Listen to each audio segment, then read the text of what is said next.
Hello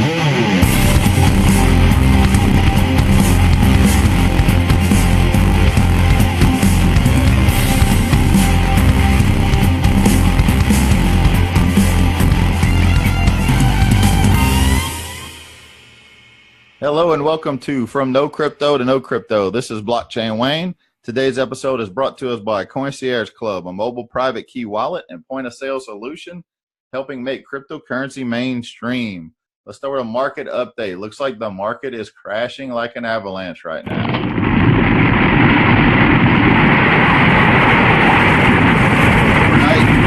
Overnight, we're seeing Bitcoin pull back due to a decision made by the SEC to delay approval of another proposed Bitcoin ETF. This is not too long after they had recently denied the Winklevoss twins' bid for an ETF. This one is expected to possibly pass, but they have just announced they're delaying the decision, which the market is very finicky right now. Any little negative news can trigger a sell-off. We were at a key level. Looks like we need to see a dip, hopefully some consolidation, which will lead to a bigger move up in the near future. So this is typical news that brings the price down. Looking at the charts, though, if you're looking at technical analysis, it is something that looked like it was going to, we were about to hit a takeoff point. The chart showed a falling wedge, which is a bullish indicator for upward momentum. But what happened today was not right, which is exactly why I say technical analysis is just one piece of the puzzle. Remember what I said about technical analysis in last episode? They've done studies, 60% of the time it works every time. That is right. So let's look at some good market insight. As I mentioned before, it's hard to look at the charts and see everything falling. Bitcoin is down almost 5%. Many altcoins, especially in the top 10, are down anywhere from 5 to 10% right now. But let's look at some positive news because, as I mentioned before, you want to look at what is going on behind the scenes. What is in the news? What is leading towards mainstream adoption of cryptocurrency? We're still a long way off, but this is where we are right now. Just want to remind everybody of a statement by Senator Mark Warner, who has earned a reputation as being very bullish on cryptocurrency and forecasting the market. He expects it to exceed $20 trillion by 2020. Here's his statement, quoting Mark Warner. I was an early investor in cell phones back in the 80s, and I believe blockchain has the potential to be just as transformational as cell phones. As our government begins to look at crypto, I don't think you can separate cryptocurrencies from the technology they're based on. That's what he said. Very positive words. You got to think long-term. This is a long-term play for many of us. Also, Robert Kiyosaki, who is the world-renowned author of Rich Dad, Poor Dad, and also a finance guru, he is quoted as saying, I talk about three types of money. One is God's money, which is gold and silver. They will be here after the cockroaches go extinct. It will always be here. Then there's government money, which is fiat currency, the dollar, the yen, the euro. And then there's people's money, which is cryptocurrency.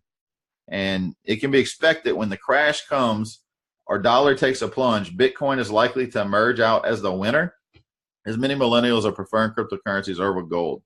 Another insight to look at, Fundstrat's Tom Lee, who's a Wall Street bull who's very bullish on cryptocurrency, said on CNBC's Fast Money on August 6th, he basically referred to the current indicators of Fundstrat recently launched Bitcoin Misery Index, also called BMI. So it's an index that basically aims to inform investors of how miserable holders of the currency are based on its price and volatility. According to Lee, when the index is below 27, it shows that future returns are very good, while if it surpasses 68%, it's time to sell Bitcoin. Pointing at the index's current number of 39, Lee concluded that the momentum is recovering.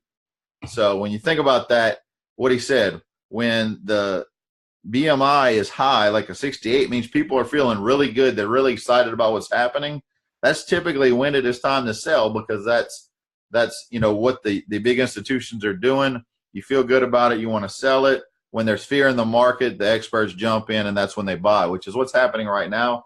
I can guarantee you there's some accumulation going on of cryptocurrencies by some mainstream institutions. So let's look at some top stories of the day. Moving on, Coinbase Pro now supports Ethereum. So Coinbase Pro is Coinbase's trading exchange. It's built, it's using, owned by Coinbase. It's formerly known as GDAX, but it's a trading exchange that allows you to trade different pairs.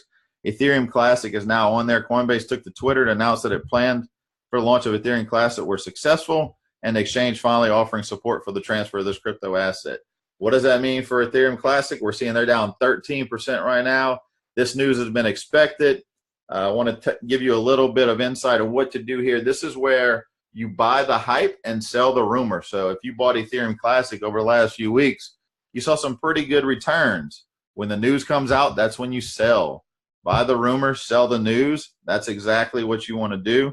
And that's why we're seeing 13% sell-off. Many people that were holding Ethereum Classic probably transferred it into Coinbase Pro and dumped it for the price to basically cash in on the run up from Ethereum Classic. So also moving along, Coinbase is also boosting its daily purchase limits and will allow for instant trading following user bank transfers. The company announced Tuesday. When you think about this, last year, a year ago, when we were looking at getting involved in Coinbase, from Coinbase, you can attach a bank account, you can send money in, or you can even purchase, but it takes 5 days for everything to become available. Now, a lot can happen in the cryptocurrency space in 5 days. At one point, I think it was early part of last year, I found myself and a friend riding out to a town about 45 miles away to go to the only Bitcoin ATM around so we can buy Bitcoin instantly with cash, because we knew the price was about to make another run up, and it would have taken 5 days to get money onto Coinbase. So this is huge news. What they will basically allow you to do now, the transfer of funds from a bank is a slow process. That does take several days. But what Coinbase is now allowing you to do, you have access to those funds and be able to trade within the exchange. You just won't be able to withdraw or transfer that cryptocurrency to another exchange or another account until those funds have cleared the bank. So that's great news. They also upped their limits. Many people's limits now being set from anywhere as low as 2,500 to 7,500 a week has now been up to 25,000 for your basic users, and more is available if you go through different protocols and different verification processes. So moving along, so an agent of the U.S. Drug Enforcement Administration has noted that Bitcoin's role in crime has dropped to just 10% of transactions, while transactions themselves have grown tremendously over the past 5 years. Now, I get this reservation a lot when people are talking about Bitcoin and cryptocurrency and they don't really understand it. All they know is what they've heard in the past when it was used for things like the Silk Road, which was a dark website that allowed people to purchase drugs using Bitcoin. That's what a lot of people hear, and they think, oh, Bitcoin is used by drug dealers and terrorists. Really, that's not the case. If you think about historically, any cash value, any kind of monetary value is used by criminals as well. We don't stop using the U.S. dollar because drug dealers are only using cash. You can't use the same logic for Bitcoin. As it becomes more legitimate, becomes more mainstream, it is going to be used for more legitimate purposes, but there will always be, no matter what the currency is, whether it's gold, whether it's the U.S. dollar, whether it's a cryptocurrency, or whether we get back to trading chickens, there will be crime that will be used. The currency will be used in crimes. So also moving along, I mentioned earlier, I talked about my first experience purchasing Bitcoin from a Bitcoin ATM last year. There are now 3,500 Bitcoin ATMs worldwide. And that's only a year ago, that number was around 1,800. So we're seeing a lot of adoption where that goes. And out of these installed ATMs, 1,846, so over 52%, support altcoins, 49%, and 32% of these ATMs support Litecoin and Ethereum, respectively. So that's some great news of what's going on in the cryptocurrency space. I always like to share articles that's helping cryptocurrency move into the mainstream, shows where we're seeing some adoption from different organizations and institutions. So I want to move on to a little bit of education. And today, education is a little bit different. I'm not going to talk about technical analysis or where to do your research. I want to talk about a simple topic called crypto etiquette. It is our job, as you learn more about cryptocurrency and become involved in the space, to help others learn. It is our job first to learn and then to help others learn what we learn. So market forecasts and signals are never 100% accurate. You have a lot of people out there. As I mentioned yesterday, I talked about how to set up an account on TradingView and how to look at different people's technical analysis. They're never 100% accurate. A prediction is where it looks like the market will go, but there's a lot of things that technical analysis will not predict. but it's giving you an educated guess is what it is. But what we're seeing on many Facebook groups and other places, whether it's Twitter or social media, YouTube, where people are posting their technical analysis, posting their opinions on what they think the market's going to do, they are in many times attacked for their opinions, attacked for whether it's people disagree with it or after the fact, maybe that call wasn't right.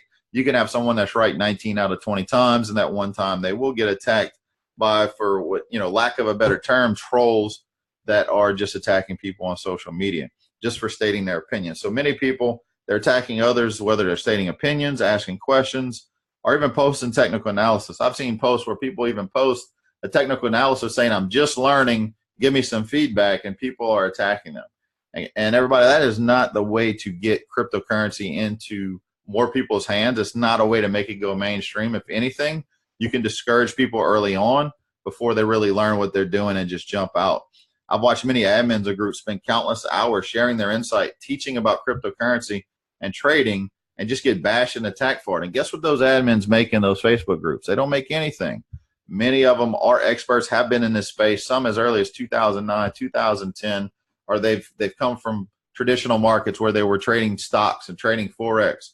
They're taking their knowledge over to cryptocurrency and trying to share with everyone, and they're getting attacked for it. So that's not how we're going to get more people to embrace cryptocurrency. That's how we drive people away before they can wrap their hands around it. And it stops those who are very knowledgeable from sharing their insight, the people you can learn to. So here's my challenge to everybody today. Do something today to teach someone something new about cryptocurrency. If you're new, try to learn at least one new thing every day that you will share down the road with someone, that you'll be able to pass that knowledge along.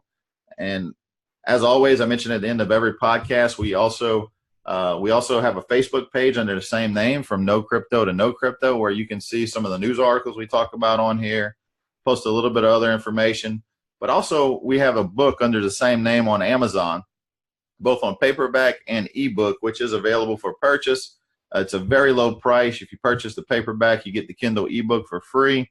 But it's a beginner's guide to cryptocurrency. It's all it is, short read, about 40 pages. And I challenge you, whether it's getting that book or joining us on Facebook groups or following certain people on YouTube, make sure you're doing something every day to learn more about the space, building up your education, learning more about whether it's how to invest, how to research, and then share that information. And that is what's going to take us over to mainstream adoption. All right, that is it for our episode. Thank you, everybody. See you on the next episode.